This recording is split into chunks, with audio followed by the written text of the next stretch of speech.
انا ما كنتش هنا، انا كنت هنا. ده عدت سنة، من سنة بالظبط، وفي نفس اليوم كنت واقفة في نفس المكان، بس ما كنتش لوحدي. كل شم نسيم وانتوا طيبين. النهارده انا مش لوحدي، النهارده في ناس هتساعدني. وقبل ما اقول لكم مين،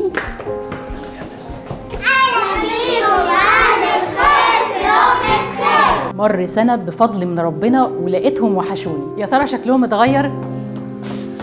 أهلا بيكم يا أهل الخير في لقمة خير.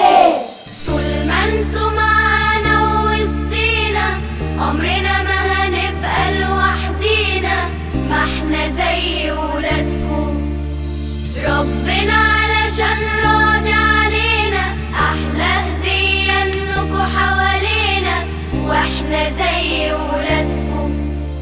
عملنا زي السنة اللي فاتت بالظبط، سلقنا البيض ولوناه وحضرنا الغدا سوا ولعبنا واتبسطنا. لا يمكن يكون ربنا جابنا الدنيا دي عشان نعيش لوحدينا وكل واحد يكون في حاله، ولا يمكن نكون في الدنيا دي علشان بس نهتم بنفسنا. هما ملهمش غيرنا، واحنا محتاجين نقرب منهم علشان نحس بالدفى سوا. جايز يكونوا محرومين من نعمة العيلة،